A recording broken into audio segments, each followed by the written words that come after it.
अविद्या की तत्व ज्ञान से निवृत्ति। यह संसार की बीज कणिका अविद्या है।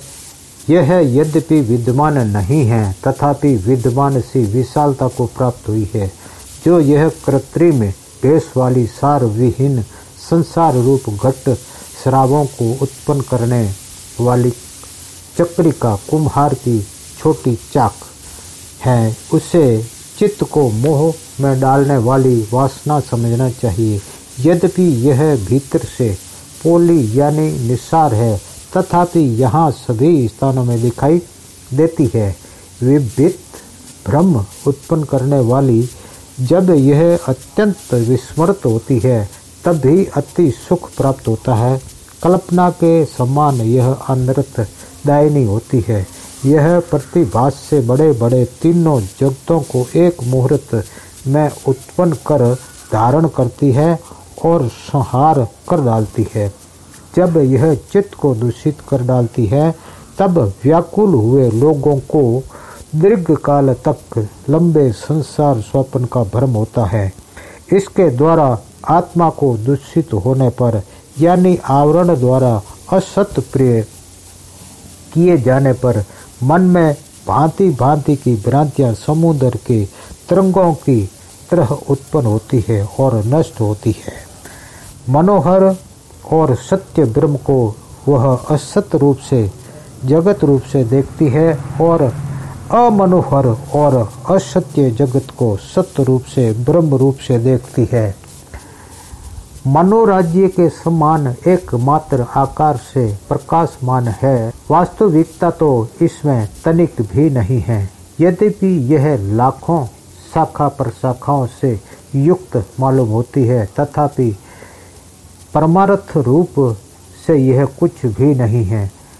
यह वस्तु नहीं है जिसका कि यह उद्यत अविद्या निर्माण न करती हो।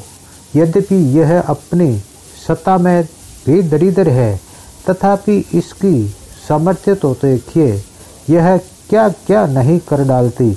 जैसे विवेक बुद्धि से विषय बुद्धि का निरोध किया जाता है, वैसे ही विवेक बुद्धि से प्रयत्न पूर्वक वासना रूप अविद्या का शीघ्र निरोध करना चाहिए।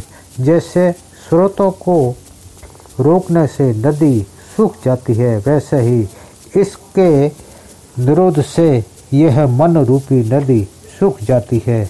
यह सदा अत्यंत दुखों से आकुल मर्त के तुल्य अतः संज्ञाहीन इसने इस जगत को अंधा बना रखा है। यह आश्चर्य है। इस अविद्या के काम और कोप ही सुदृढ़ अंग है। तमोगुण की अधिकता से यह बड़ी क्रूर है। ज्ञान का उदय होने पर यह शीघ्र ही शरीर रहित हो जाती है। इसने जगत की आंखों में धूल झोंक रखी है। यह कम अचंभे की बात नहीं है। जैसे सूर्य के दर्शन से पाला क्षण मात्र में नष्ट हो जाता है, वैसे ही आत्म तत्व के साक्षात्कार से यह अविद्या नष्ट हो जाती है। जैसे सभी दिशाओं में बाहर सूर्यों के एक साथ उदित होने पर छाया अपने आप विनष्ट हो जाती है, वैसे ही सर्व व्यापक ज्ञान स्वरूप पर ब्रह्म परमात्मा का साक्षात्कार होने पर यह अविद्या अपने आप विलीन हो जाती है। बाह्य पदार्थों में इच्छा मात्र का नाम अविद्या है। इच्छा का पूर्णतः विनाश ही मोक्ष कहा जाता है और वह मोक्ष एकमात्र संकल्प के अभाव से ही सिद्ध होता है। जैसे सूर्य का उदय होने पर अंधेरी रात ना मालूम कहाँ चली जाती है, वैसे ही विवेक के उदित होने पर अविद्या ना मालूम कहाँ छिप जाती है। यह सब नित्य चेतन घन अखंड ब्रह्म ही मन नाम की कोई दूसरी कल्पना है ही नहीं। इन तीनों जगतों में ना कोई जन्म लेता है और ना कोई मरता है। केवल प्रकाश स्वरूप सर्व में अनुगत सत्य रूप अखंड और विषय संसर्ग शून्य चिन्ह मात्र ही यहाँ पर है। सर्वव्यापक शांत आत्मा में यह सृष्टि कुछ भी नहीं है। यह परमात्मा में केवल संकल्प से उत्पन्न हुई है। ये मेरे पुत्र हैं, ये मेरा धन है, ये मैं हूँ और यह मेरा घर है। इस प्रकार के इंद्रजाल से यह वासना ही वृद्धि को प्राप्त होती है। परमार्थ दर्शन से मेरा मैं ये दोनों नहीं हैं।